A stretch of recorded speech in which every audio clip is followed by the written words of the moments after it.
qual é o grau de aceitação da sociedade brasileira em relação a Janja e a Michele. Por várias razões. A primeira delas é incomparável, mas isso é uma questão subjetiva minha. Eu acho que é comparar uma Ferrari com um Fouquet 74, não dá para você comparar. A Michele é uma Ferrari. A Janja é um Fouquet 74. O que é um Fouquet?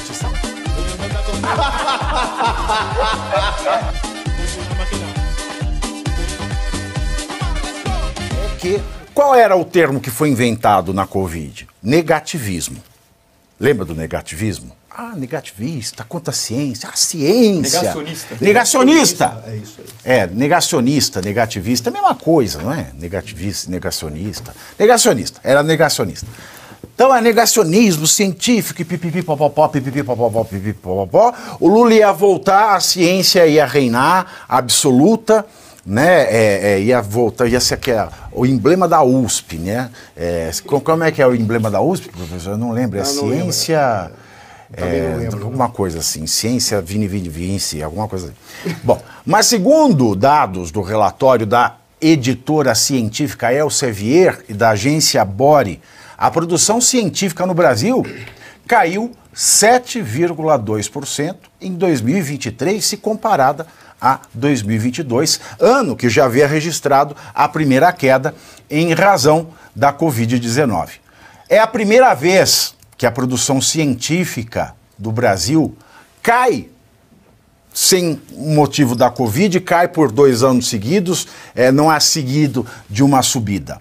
Outros 34 países sofreram retração no mesmo setor, um aumento de 12 nações em relação ao ano anterior. Enquanto isso, 17 países tiveram alta na produção científica. Segundo o documento, os investimentos públicos federais em pesquisa e desenvolvimento no Brasil vêm diminuindo. Bom, tenho aí um gráfico que eu achei interessante. Esse é o gráfico da produção científica no país nos últimos anos, alemão. Olha aí.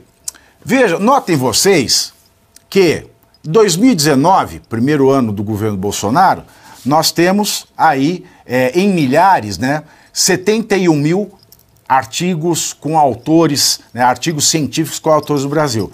Em 2020 subiu para 78. Em 2021 subiu para 82. E ela só cai em 2022, muito por conta da Covid, porque muitas pesquisas pararam. Aí o Lula entra em 2023, esse número, ele compreende todo o ano de 2023. Então é o primeiro ano da volta da ciência, da democracia, do amor, do Brasil voltou e lero-lero. Ele cai para um nível menor do que do primeiro ano do governo Bolsonaro. Quem é o negacionista? Exatamente. Primeiro que a produção científica no Brasil, de forma geral, é muito difícil de ser feita de maneira séria por conta do aparelhamento marxista que existem dentro dos institutos de pesquisa, né, e dentro das próprias universidades federais. Mas eu posso dizer que eu era aluna de mestrado durante a gestão bolsonarista e primeiro que a gente já pega uma universidade escateada, né, das gestões anteriores, das gestões petistas e tal, mas os recursos de bolsa, por exemplo, bolsa CNPq e CAPES, sempre chegavam, porque teve ainda essa conversa, né, durante ali... Vamos mudar o nome da CNPq. Para. CNPqP. Eu tenho um pouco de medo quando você fala essas coisas.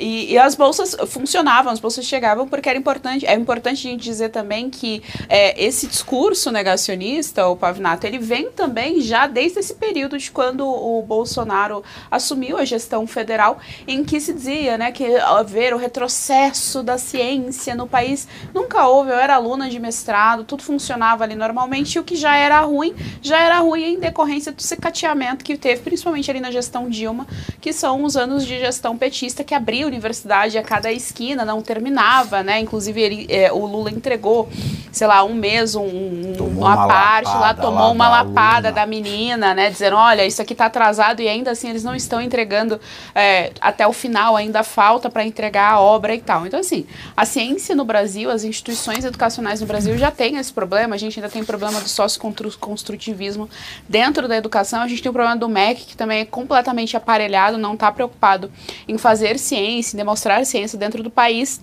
mas sim somente que esse meu ponto fazer proselitismo político.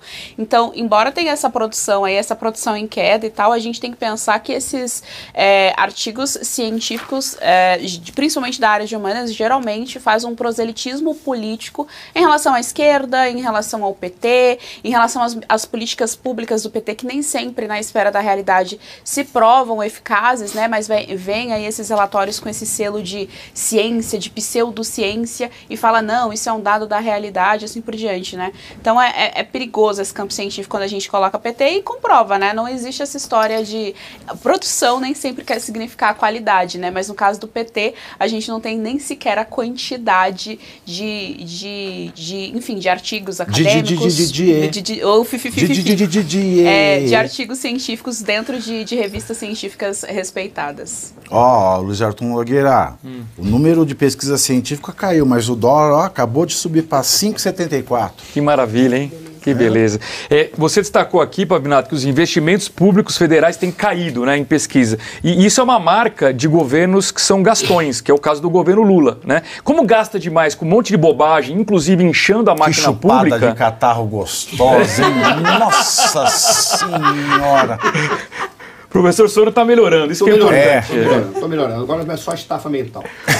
O problema é o seguinte, como gasta muito e gasta mal, na hora que tem que cortar investimento, corta em áreas importantes, como por exemplo na área de ciência. Cortou essa semana saúde da população, teve que cortar bilhões da saúde. Por quê? Porque não consegue enxugar a máquina pública. Se o Lula é gastão, a Janja é uma gastinha? Não sei, mas... Ou uma gastona? Não, né?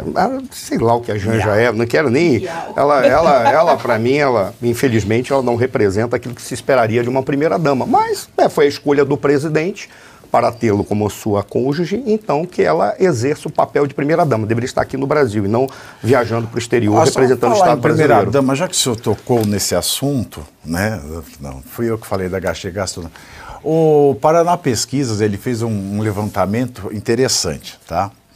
Ele mostra que a ex-primeira-dama, Michele Bolsonaro, tem uma simpatia maior da população brasileira que a atual, a Janja, tá? A Michele é preferida por 43,6% dos entrevistados contra 33,... Parecido com Maduro, hein, na Venezuela, de aprovação da Janja.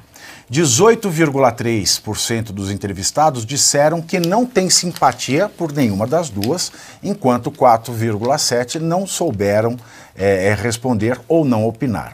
Os dados indicam que a mulher de Lula só vence a esposa de Bolsonaro em aprovação entre os mais jovens, os wokes, né, e os moradores da região que salvou a democracia no Brasil, a região Nordeste. Eu só sei que se elas disputarem uma eleição, a tendência é que a Janja ganhe com 51% dos votos, segundo especialistas. Será que vão dar uma canja? Será que vão dar uma canja? Eu sei que é importante para o PL ele fazer os acompanhamentos e verificar, afinal de contas, qual é o grau de aceitação de parcelas da população em relação a personalidades. Mas não existe nenhum sentido estar fazendo uma pesquisa para verificar qual é o grau de aceitação da sociedade brasileira em relação à Janja e a Michele. Por várias razões. A primeira delas é incomparável, mas isso é uma questão subjetiva minha. Eu acho que é comparar uma Ferrari com um Fouquet 74, não dá para você comparar. A Michele é uma Ferrari. A Janja é um Fouquet 74. O que é um Fouquet 74? É um Fusca 74. Fouquet, mas existe esse nome Fouquet? Existe, é assim que o pessoal fala, é Fouquet 74. Existe um Fusca 74, é mais ou menos termina assim, com o final da raquete. É assim mesmo que termina. É que você é muito jovem, você nunca ouviu essas expressões da minha época. Mas continuando, primeiro, para isso é subjetivo. O problema é qual mas é a esse validade. Fouquet aí, esse atual, é a gasolina ou é a álcool? Não existia álcool na época. É Flex. Não, na época não existia Flex. Então se desse álcool pro Fouquet, não pegava. Não acontecia nada. Mas a questão chave aí é saber, afinal de contas, qual é a validade de comparar a Janja com a Michele. A Michele deveria estar sendo comparada em grau de aceitação para a presidência da República e não como primeira-dama. Primeira-dama não é cargo. E aí eles ficam verificando para ver qual é o grau de simpatia que o povo brasileiro tem em relação à Janja. Isso projeta a Janja. Projeta como se ela fosse uma liderança política, isso é irrelevante, é um erro do PL. PL, não perca seu tempo fazendo isso. Como se ela fosse uma contraposição. E ela não é contraposição, exceto se ela se tornar a herdeira política do Lula.